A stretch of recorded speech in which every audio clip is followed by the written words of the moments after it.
नमस्कार दोस्तों, राधे राधे। प्रेम से बोलिए लक्ष्मी माता की जय। शुक्रवार का दिन माँ वैभव लक्ष्मी को समर्पित होता है। इस दिन माँ लक्ष्मी की पूजा अर्चना और व्रत किया जाता है।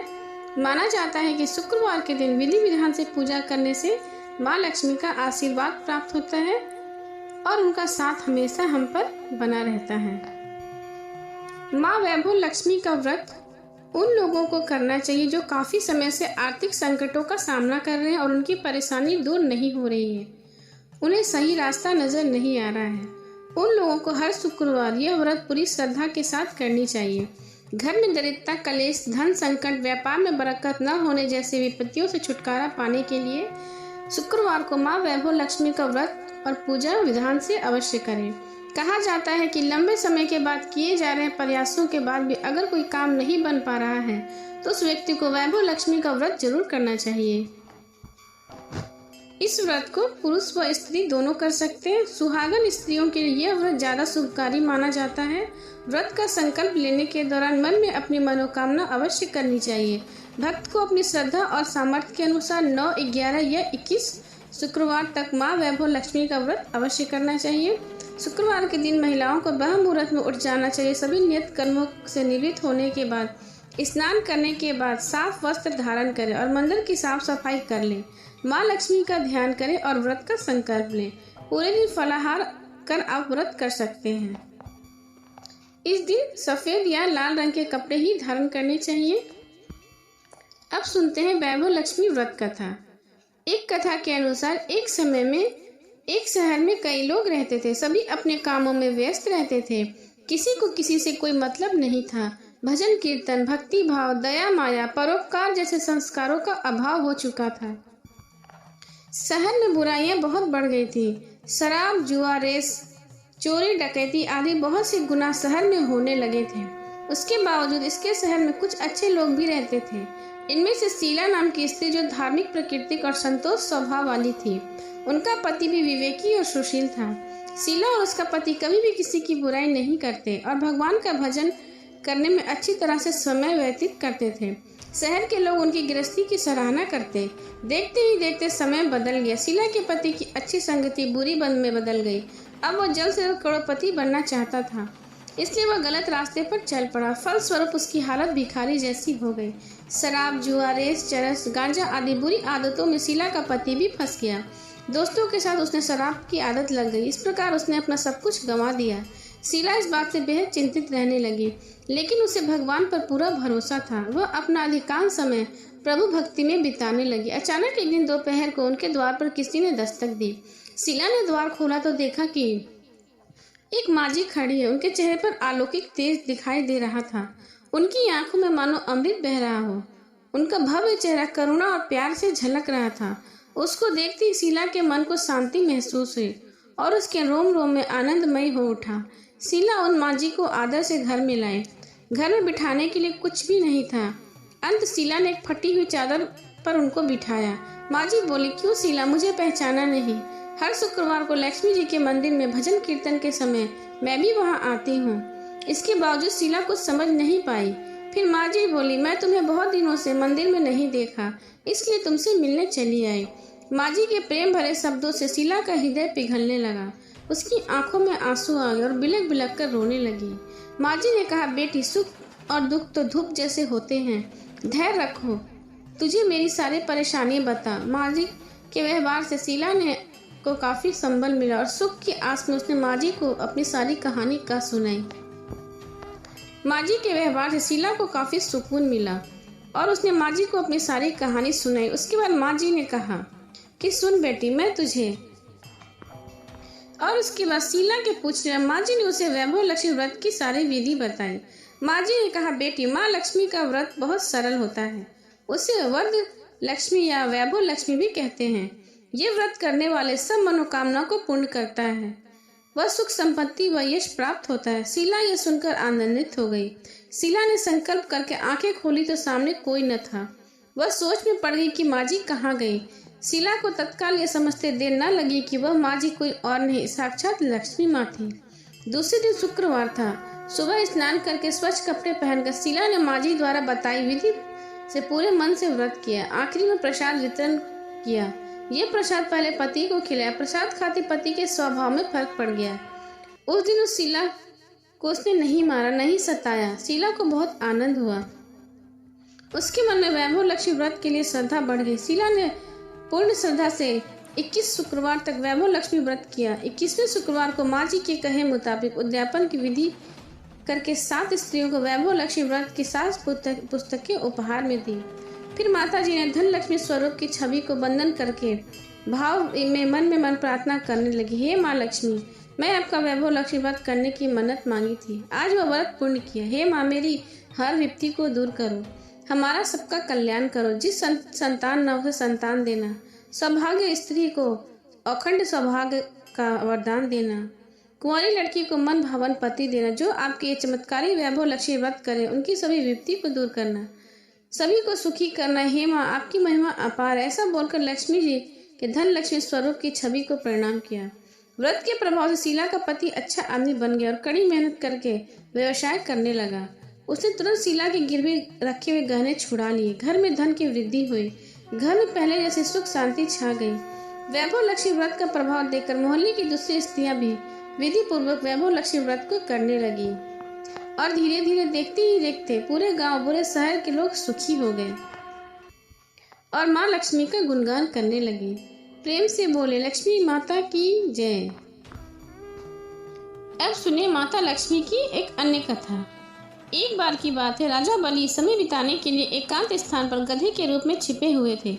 देवराज इंद्र उनसे मिलने के लिए उन्हें ढूंढ रहे थे। एक दिन इंद्र ने उन्हें खोज निकाला, उनके छिपने का कारण जानकर उन्हें काल का महत्व बताया, साथ ही उन्हें तत्वज्ञान का बोध कराया। तभी राजा बलि के शरीर से एक दिव्य रूप आत्मा स्त्री निकली। उसे देखकर इंद्र ने पूछा, दैत्यराज, ये स्त्री कौन है? देवी, मानुषी अथवा असुरी शक्ति में से कौन सी शक्ति है? राजा बोले, देवराज, ये तीनों शक्तियों में से कोई भी नहीं, आप स्वयं पूछ लें। इंद्र के पूछने पर वह बोली, हे देवेंद्र, मुझे ना तो दैत्यराज बलि जानते हो, ना ही तुम या कोई अन्य देवगण। पृथ्वी लोक पर मुझे अनेक नामों से पुकारते हैं, जैसे श्री लक्ष्मी आदि। इंद्र बोले, देवी, आप इतने समय राजा बलि के पास ही हैं, लेकिन ऐसा क्या कारण है कि आप इन्हें छोड़कर मेरी ओर आ रही हैं? लक्ष्मी बोले, देवेंद्र, मुझे मेरे स्थान में कोई भी हटा या डिगा नहीं सकता। मैं सभी के पास काल के अनुसार आती जाती रहती हूँ। जैसा काल का प्रभाव होता है, मैं उतने ही समय में उसके पास रहती हूँ, अर्थात समय के अनुसार एक को छोड़कर दूसरे के पास निवास करती हूँ। इंद्र बोले, देवी, आप असुरों के यहाँ निवास क्यों नहीं करती? लक्ष्मी बोली, हे देवेंद्र, मेरा निवास वहीं होता जहाँ सत्य हो, धर्म के अनुसार कार्य होते हैं, व्रत और दान देने के कार्य होते हैं। लेकिन असुर भ्रष्ट हो रहे हैं। ये पहले इंद्रियों को वश में कर सकते हैं, सत्यवादी थे, ब्राह्मणों की रक्षा करते थे, पर अब इनके गुण नष्ट होते जा रहे हैं। ये तप उपवास नहीं करते, यज्ञ हवन दान आदि से इनका कोई संबंध नहीं। पहले ये रोगी स्त्रियों, विधवा, दुर्बलों की रक्षा करते थे, गुरजन के आदर करते थे, लोगों को क्षमा दान देते थे। लेकिन अब इनमें अहंकार, मोह, लोभ, क्रोध, आलस्य, काम आदि इनके शरीर में जगह बना ली है। यह लोग पशु तो पाल लेते, लेकिन उन्हें चारा नहीं खिलाते, उनका पूरा दूध निकाल लेते और पशुओं के बच्चों को भूखे ही मरने के लिए छोड़ देते हैं। ये अपने बच्चों का लालन पालन करना भूल जाते हैं। इसमें आपसी भाईचारा समाप्त हो गया है। लूट खटोस, हत्या, व्यभिचार, कलह, स्त्रियों के पति व्रता नष्ट करना इनका धर्म हो गया है। सूर्योदय के बाद तक सोने के कारण स्नान ध्यान से यह विमुख होते जा रहे हैं, इसलिए मेरा मन इनसे उचट गया है। देवताओं का मन अब धर्म से आसक्त हो रहा है, इसलिए मैं अभिनय छोड़कर देवताओं के पास निवास करूंगी। मेरे साथ श्रद्धा, आशा, क्षमा, जया, शांति, संतति, धृति और विजय, ये 8 देवियां भी निवास करेंगी। हे देवेंद्र, अब आपको ज्ञात हो गया कि मैं इन्हें क्यों छोड़ रही हूँ, साथ ही आपको इनका अवगुणों का भी ज्ञान हो गया। तब लक्ष्मी जी को प्रणाम किया इंद्र भगवान ने और उन्हें आदर के साथ अपने साथ स्वर्ग ले गए और उन्हें वहां विराजित किया। प्रेम से बोले, लक्ष्मी माता की जय। अब सुने अन्नपूर्णा माता की कथा। अन्नपूर्णा माता जो सारे सृष्टि की पालनहार है, जो हमें अन्न प्रदान करती हैं। अन्नपूर्णा माता का जन्म मनुष्य की रक्षा के लिए हुआ था। जब पृथ्वी में अन्न खत्म हो गया और अकाल और सूखा पड़ने लगा, तब माता अन्नपूर्णा ने प्रकट होकर सारे सृष्टि को इस सुखी और प्रचंड और अपने भक्तगण की रक्षा की।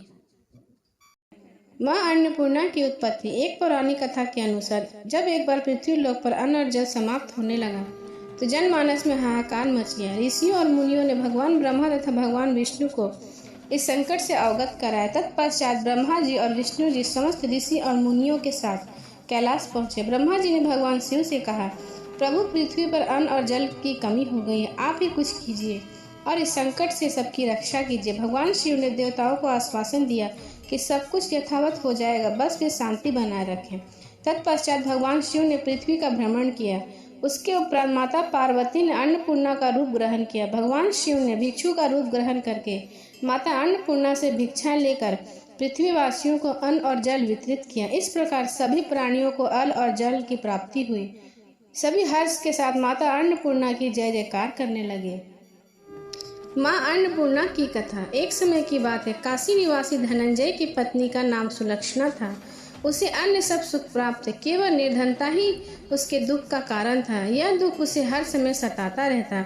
एक दिन सुलक्षणा पति से बोली, स्वामी, आप कुछ काम करो तो घर का खर्च चले, इस प्रकार कब तक काम चलेगा। सुलक्षणा की बात धनंजय के मन में बैठ गई और वह उसी समय विश्वनाथ शंकर जी को प्रसन्न करने के लिए बैठ गया और कहने लगा, हे महादेव, मुझे पूजा पाठ कुछ नहीं आता, केवल आपके भरोसे बैठा हूँ। इतनी विनती कर दो। दो तीन दिन तो भूखा बैठा रहा। यह देखकर भगवान शंकर ने उसके कान में अन्नपूर्णा अन्नपूर्णा अन्नपूर्णा 3 बार कहा। यह कौन है, क्या कह गया, इस सोच में धनंजय पड़ गया। मंदिर के आते ब्राह्मणों को देखकर पूछने लगा, पंडित जी, अन्नपूर्णा कौन है। ब्राह्मण ने कहा, तू अन्न छोड़कर बैठा है तो तुझे अन्न की ही बात सूझती है। जा, घर जाकर पहले अन्न ग्रहण कर ले।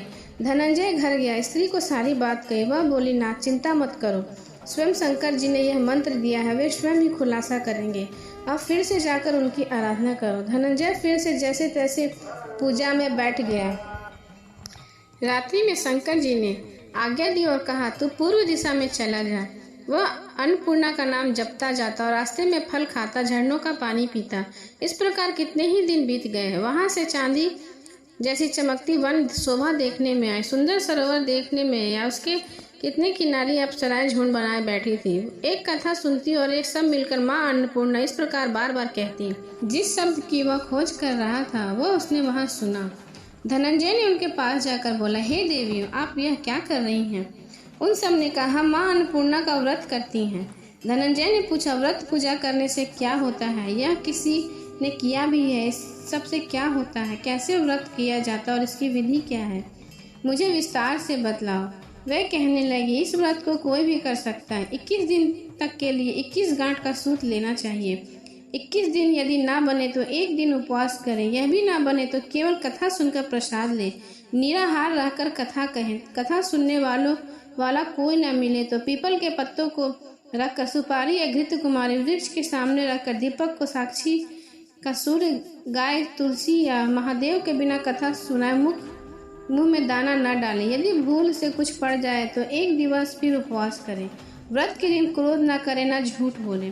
धनंजय बोला, इस व्रत को करने से क्या होता है। वे कहने लगी, इसके करने से अंधों को नेत्र मिले, लूल्हों को हाथ मिले, निर्धन के घर धन आए, बांझ को संतान मिले, मूर्ख को विद्या मिले। जो जिसे कामना से व्रत करे, माँ उसकी सभी इच्छा पूरी करती है। वह कहने लगी, मेरे पास धन नहीं है, विद्या नहीं है, कुछ भी तो नहीं है, मैं तो दुखिया ब्राह्मण हूँ, मुझे इस व्रत का सूत दोगी। हाँ भाई, तेरा कल्याण हो, हम तुम्हें अवश्य सूत देंगे, ले इस व्रत का मंगल सूत ले। धनंजय ने व्रत किया। व्रत पूरा हुआ तभी सरोवर में से 21 खंड की स्वर्ण सिरी हीरा मोती जड़ी हुई प्रकट हुई। धनंजय जय अन्नपूर्णा कहता जाता। इस प्रकार कितनी ही सीढ़ियां उतर गया तो क्या देखता है कि करोड़ों सूर्य के प्रकाशमान अन्नपूर्णा का मंदिर, उसके सामने सुवर्ण सिंहासन पर माता अन्नपूर्णा विराजमान है। सामने भिक्षा हेतु शंकर भगवान खड़े हैं। देवगनाएं चंवर झुलाती हुई नाच रही, कितनी ही हथियार बांधे पहरा दे रही हैं। धनंजय दौड़कर जगदम्बा के चरणों में गिर गया। देवी उसके मन का कलेश जान गई। धनंजय कहने लगा, माता, आप तो अंतर्यामी हो, आपको अपनी दशा क्या बताऊं। माता बोली, मेरा व्रत किया है, संसार तेरा सत्कार करेगा। माता ने धनंजय की जिह्वा पर बीज मंत्र लिख दिया। अब तो उसके रोम रोम में विद्या प्रकट हो गई। इतने में क्या देखता, वह काशी विश्वनाथ के मंदिर में खड़ा है। माँ का वरदान ले धनंजय घर आया। सुलक्षणा से बात कही। माता जी की कृपा से उसके घर में संपत्ति उमड़ने लगी। छोटा सा घर बहुत बड़ा महल बन गया। जैसे शहद के छत्ते में मक्खियाँ जमा हो जाती हैं, उसी प्रकार अनेक सगे संबंधी आकर उसकी बड़ी बड़ाई करने लगे। कहने लगी, इतना धन तो, इतना बड़ा घर, सुंदर संतान नहीं तो इस कमाई का कौन भोग करेगा। सुलक्षणा से संतान नहीं थी, इसलिए तुम दूसरा विवाह करो। अनिच्छा होते हुए धनंजय ने दूसरा विवाह किया। सती सुलक्षणा को मौत का दुख उठाना पड़ा। इस प्रकार दिन बीतते गए। फिर माँ अन्नपूर्णा का कथा का दिन आया। नए बंधन में बंधे पति सुलक्षणा ने कहलाया कि हम व्रत के प्रभाव से सुखी हो, इस कारण यह व्रत नहीं छोड़ना चाहिए। यह माता जी के प्रताप है जो हम इतने संपन्न और सुखी हैं। सुलक्षणा की बात सुन धनंजय उसके यहाँ आया और व्रत में बैठ गया। नई बहू को इस बात की कोई खबर नहीं थी। वह धनंजय के आने की राह देख रही थी। दिन बीतते गए और व्रत पूर्ण होने में 30 दिवस बाकी थे। नई बहू को खबर पड़ी। उसके मन में ईर्ष्या की ज्वाला दहकने लगी। सुलक्षणा के घर आ पहुंची और उसने वहां भगदड़ मचा दी। वह धनंजय को अपने साथ ले गए। नए घर में धनंजय को थोड़ी देर के लिए निद्रा ने दबाया। इसी समय नई बहू ने उसका व्रत का सूत तोड़कर आग में फेंक दिया। अब तो माता जी का कोप जाग गया। घर में आसमक आग लग गई। सब कुछ जलकर खाक हो गया। सुलक्षणा जान गई कि और पति को फिर अपने घर ले आई। नई बहू के रूठकर पिताजी के घर चली गई। पति को परमेश्वर मानने वाली सुलक्षणा बोली, नाथ घबराना नहीं, माता जी की कृपा अलौकिक है। पुत्र कुपुत्र हो जाता है पर माता कुमाता कभी नहीं होती।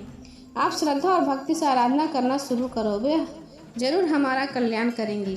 धनंजय फिर से माता के पीछे पड़ गया। वहीं सरोवर सीढ़ी प्रकट हुई। उसने माँ अन्नपूर्णा कहकर वह उतरता चला गया। वहां जा माता के चरणों में गिर पड़ा और रुदन करने लगा। माता प्रसन्न हो बोली, यह मेरी स्वर्ण की मूर्ति ले, उसकी पूजा कर, तो फिर सुखी हो जाएगा। जा, तू मेरा आशीर्वाद है। तेरी स्त्री सुलक्षणा ने श्रद्धा से मेरा व्रत किया है, उसे मैंने पुत्र दिया है। धनंजय ने आंखें खोली तो खुद को काशी विश्वनाथ के मंदिर में खड़ा पाया। वहां से फिर उसी प्रकार घर को आया। इधर सुलक्षणा के दिन चढ़े और महीने पूरे होते पुत्र का जन्म हुआ। गांव में आश्चर्य की लहर दौड़ गई। इस प्रकार उसी गांव में निसंतान सेठ के पुत्र होने पर उसने माता अन्नपूर्णा का मंदिर बनवा दिया। उसमें माता जी को धूमधाम से रखा गया किया और धनंजय को मंदिर के आचार्य के पद पर बैठा दिया गया। जीविका के लिए मंदिर की दक्षिणा, रहने के लिए एक बड़ा सा सुंदर घर। धनंजय के स्त्री पुत्र सहित वह वहां रहने लगे। माता जी के चढ़ावे से भरपूर आमदनी होने लगी। उधर नई बहू के पिता के घर में डाका पड़ा, सब लुट गया। वे भीख मांगकर पेट भरने लगे। सुलक्षणा ने यह सुना तो उन्हें वहां बुला भेजा, अलग घर में रख लिया और उनके अन्न वस्त्र का प्रबंध कर दिया। धनंजय, सुलक्षणा और उसका पुत्र माता जी की कृपा से आनंद से रहने लगे। माता जी ने जैसे इनके भंडार भरे, हे माता, वैसे सबकी भरना। बोलो अन्नपूर्णा माता की जय, माता रानी की जय।